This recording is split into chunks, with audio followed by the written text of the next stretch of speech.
It was a Tuesday morning when Virgil showed me what he had been eating for breakfast every single day for the last 40 years. He pulled out his phone and scrolled through photos. Scrambled eggs, 2 strips of bacon, sometimes a sausage link, a piece of toast. He was proud of it. He said, "Margaret, I eat the same thing every morning. I do not skip. I do not cheat. I have been consistent my whole life." And he was right. He had been consistent. Consistently feeding himself a substance that the World Health Organization has placed in the exact same category as cigarettes. Virgil is 73. Retired electrician from Memphis, Tennessee. Strong hands, sharp mind. The kind of man who built things his whole life and took care of his family without complaint. And when he came to see me, it was not because he felt sick. It was because his wife had watched one of my videos and told him to get checked. His colonoscopy came back with 2 precancerous polyps. His doctor removed them. But when I looked at his inflammatory markers, his C-reactive protein was elevated, his homocysteine was high, and his gut lining showed signs of chronic low-grade irritation that had been building for years. I looked at those breakfast photos again, and I knew exactly where the damage was coming from. I am Dr. Margaret Hale, 28 years in integrative medicine and clinical nutrition. And what I am about to tell you is not opinion. It is not a trend. It is a classification made by the International Agency for Research on Cancer, which is the cancer research arm of the World Health Organization, based on the analysis of more than 800 scientific studies from around the world. In October of 2015, the IARC released a report that shook the food industry. They classified processed meat as a Group 1 carcinogen. Group 1. That is the highest classification. The same group that includes tobacco smoking, asbestos, and plutonium. Not probably causes cancer. Not might cause cancer. Causes cancer. That is what Group 1 means, and what counts as processed meat. Bacon, sausage, hot dogs, ham. Deli meats like turkey breast and salami. Corned beef, beef jerky. Any meat that has been salted, cured, fermented, smoked, or treated with chemical preservatives to enhance flavor or extend shelf life. If it comes in a package and it is ready to eat or just needs heating, it is almost certainly processed. Now here is the number that should stop you in your tracks. The IARC found that every 50 grams of processed meat consumed daily, that is about 2 strips of bacon or 1 hot dog, increases your risk of colorectal cancer by 18%. 18%. Per day. That is not over a lifetime of heavy consumption. That is per 50-gram serving per day. And colorectal cancer is not the only risk. The data also showed associations with pancreatic cancer, prostate cancer, and stomach cancer. A separate study involving nearly 500,000 participants in the NIHAARP Diet and Health Study, one of the largest prospective cohort studies ever conducted in the United States, confirmed these findings and extended them. Participants who consumed the highest amounts of processed meat had significantly elevated risks not only for cancer, but also for cardiovascular mortality. This is not a single study making a dramatic claim. This is 800 studies. Exposed patterns across millions of people in dozens of countries over decades. Now let me put this in perspective for you. Group 1 does not mean that processed meat is equally as dangerous as smoking a pack of cigarettes a day. What Group 1 means is that the strength of the evidence is equal. The certainty is equal. Scientists are just as sure that processed meat causes cancer as they are that tobacco causes cancer. The scale of risk is different, but the confidence in the conclusion is the same. There is no remaining scientific debate about whether processed meat causes cancer. It does. The only question is how much damage it has already done to you. So why is processed meat so dangerous? What is it doing inside your body that puts it in the same category as cigarettes?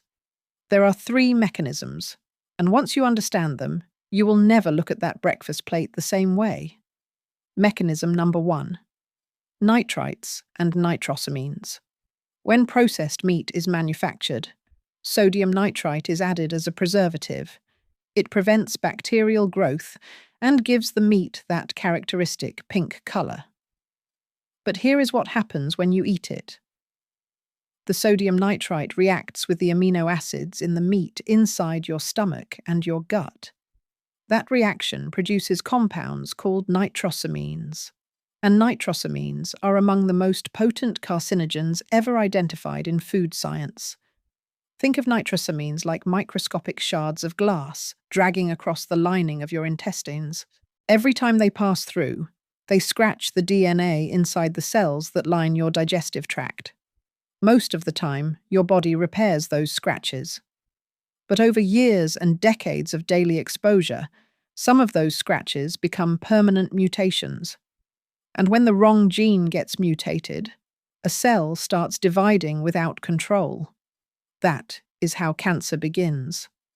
A study published in the Journal of Agricultural and Food Chemistry in 2024 confirmed that processed meats are the primary dietary source of nitrosamines, not vegetables, not water, processed meat. And the researchers found a direct dose-dependent relationship between processed meat intake and the concentration of cancer-causing nitroso compounds in the colon.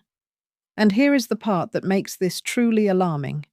You cannot cook out nitrosamines. You cannot wash them off. You cannot reduce them by choosing a leaner cut or draining the fat. They form inside your body as a chemical reaction between the nitrites and your stomach acid. The only way to avoid them is to stop consuming the nitrites in the first place. Mechanism number 2. Heme iron oxidation. Processed meat is rich in heme iron, the type of iron found in animal tissue. On its own, heme iron is not the problem. But when heme iron interacts with the nitrites added during processing, it forms a compound called Nitrosyl-heme. That is actually what gives cured meat its pink color. That appealing rosy tint in your bacon, your ham, your deli turkey. That color is a chemical signature of a carcinogenic reaction.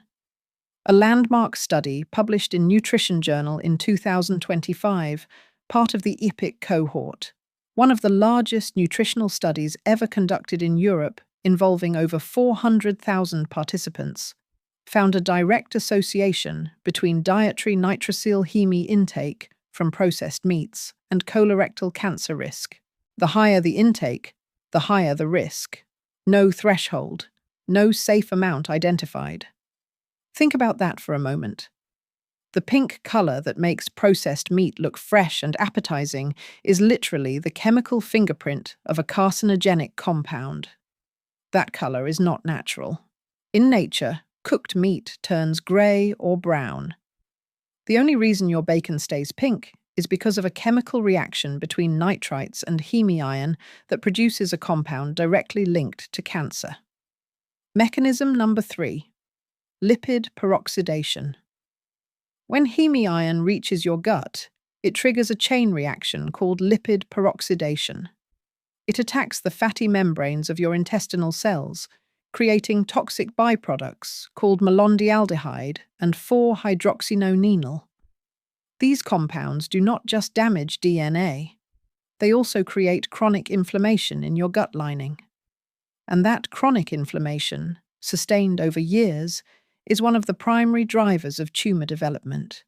Your gut becomes a hostile environment. The protective mucus layer thins, the tight junctions between intestinal cells loosen, and suddenly, toxins that were supposed to stay inside your digestive tract start leaking into your bloodstream. This is what researchers call increased intestinal permeability, and it amplifies every other inflammatory process in your body. Now I want to pause here and connect this to something important. The inflammatory damage that processed meat causes in your gut and your arteries does not stay isolated. It becomes systemic. It spreads. Your C-reactive protein rises. Your arterial walls stiffen. Your circulation suffers. And when I work with patients like Virgil, who have been eating processed meat daily for decades, one of the first things I address alongside changing their diet is supporting their body's ability to fight that accumulated inflammation. I found a tea blend years ago that contains specific anti-inflammatory and circulatory compounds designed to target exactly these pathways. The results I have seen when patients combine dietary changes with this kind of support have been remarkable. If you want to check it out, the link is the very first line in the description below this video. Takes 10 seconds. Now let me tell you what the food industry does not want you to know. The word natural on the label means almost nothing when it comes to nitrites. Many companies have switched to using celery powder or celery juice as a source of nitrites instead of synthetic sodium nitrite, and they market the product as uncured or no added nitrites. But celery powder is one of the most concentrated natural sources of nitrate, which your body converts to nitrite, which then forms the exact same nitrosamines. The chemical reaction is identical. The cancer risk is identical. The label just looks cleaner. A study from the National Institutes of Health confirmed that so-called natural or uncured processed meats contain nitrite levels comparable to and sometimes higher than conventionally cured products. So when you see no nitrites added on a package of turkey bacon or organic hot dogs, understand that it is a marketing strategy, not a safety guarantee. Let me give you the protocol. What to do starting today. And I want to be clear about something. I am not telling you to stop eating meat. Meat itself is not the issue. Fresh chicken, wild fish, grass-fed beef cooked at home without chemical additives, these are fine. The problem is specifically with the industrial processing, the nitrites, the curing salts, the smoke-flavoring chemicals, the preservatives that extend shelf life from days to months. That is what turns a piece of protein into a carcinogen. The processing is the poison, not the meat. Step 1. Identify and remove. Go to your refrigerator right now. Look for bacon, sausage links or patties, deli slices, ham, hot dogs, salami, pepperoni, and any pre-packaged meat that lists sodium nitrite, sodium nitrate, celery powder, or celery juice in the ingredients. Those are the items that need to go. Step 2. Replace your breakfast protein. This is where most people struggle because the habit is so deeply ingrained. Instead of bacon, try 2 eggs with sliced avocado and a handful of spinach. Instead of sausage, try a small portion of wild-caught salmon or sardines. These provide protein, healthy fats, and omega-3 fatty acids that actually reduce inflammation instead of causing it. If you need something that feels like a breakfast meat, look for pasture-raised chicken or turkey that is truly additive-free, with no nitrites, no celery powder, and no smoke flavoring. Step 3. Rebuild your lunch. If you have been eating deli sandwiches every day, this is your biggest exposure point. A typical deli sandwich with 3 or 4 slices of processed turkey or ham delivers 40 to 60 grams of processed meat. That alone exceeds the 50-gram threshold the WHO identified.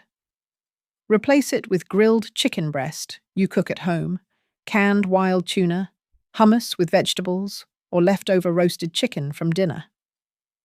Step 4. Read every label. This is critical. Processed meat hides in places you do not expect.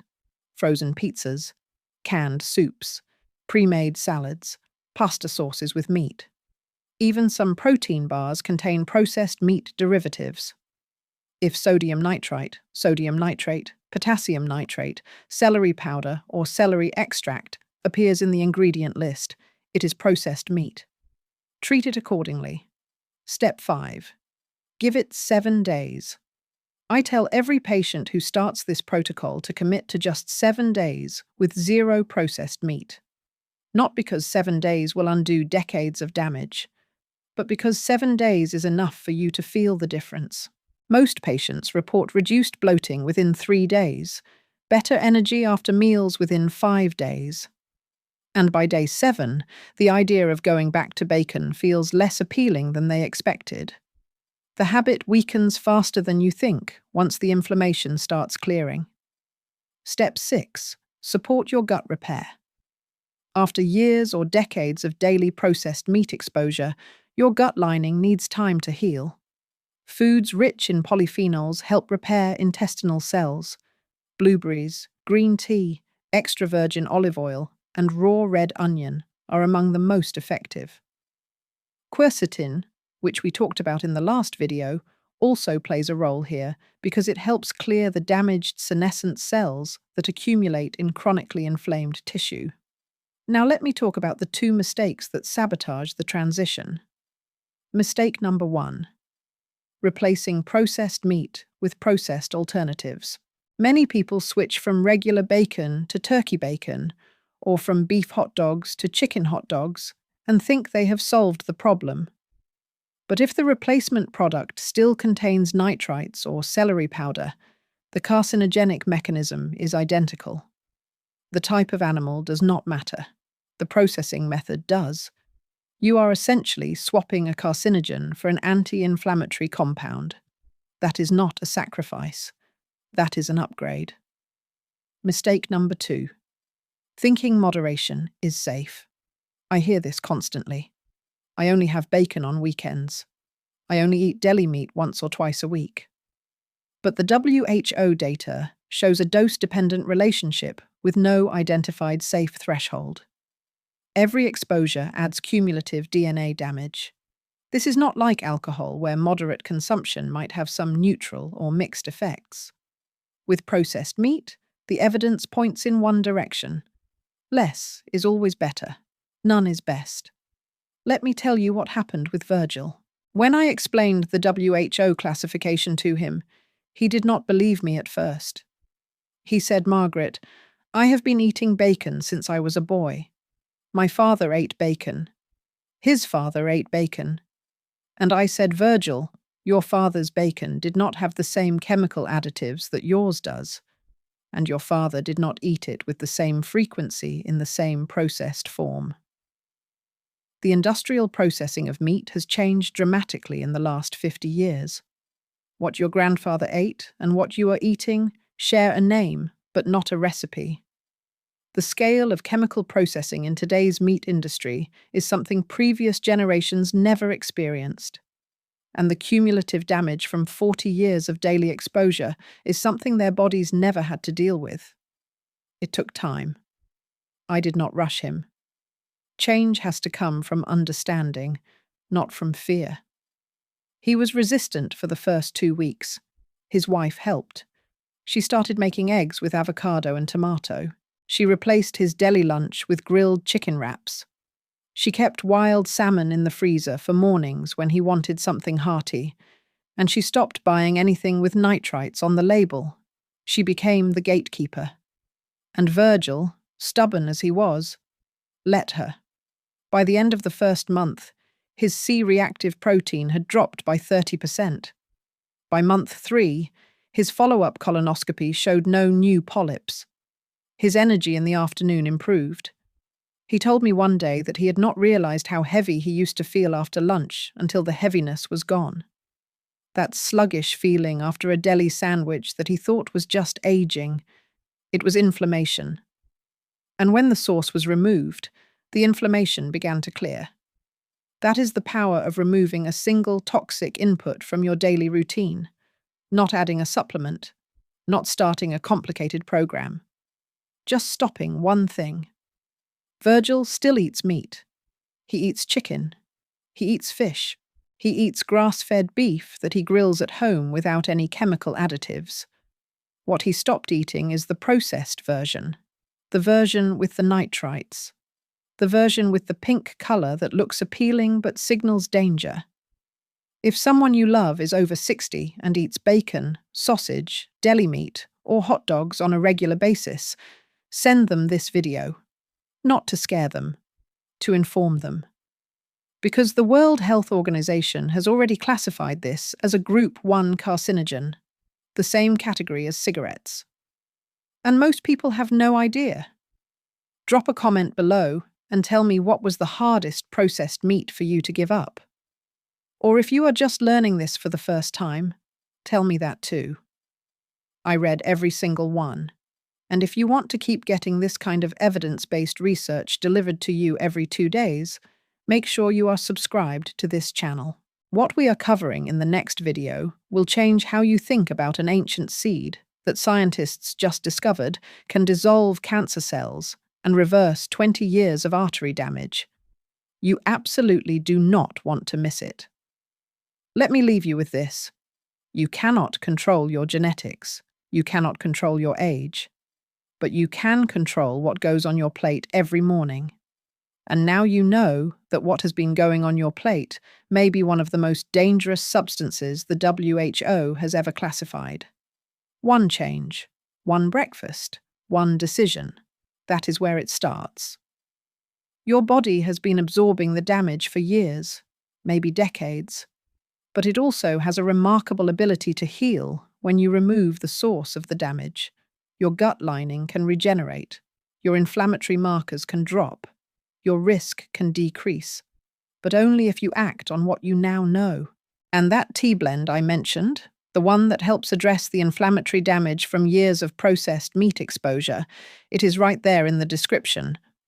First line, Dr. Margaret Hale.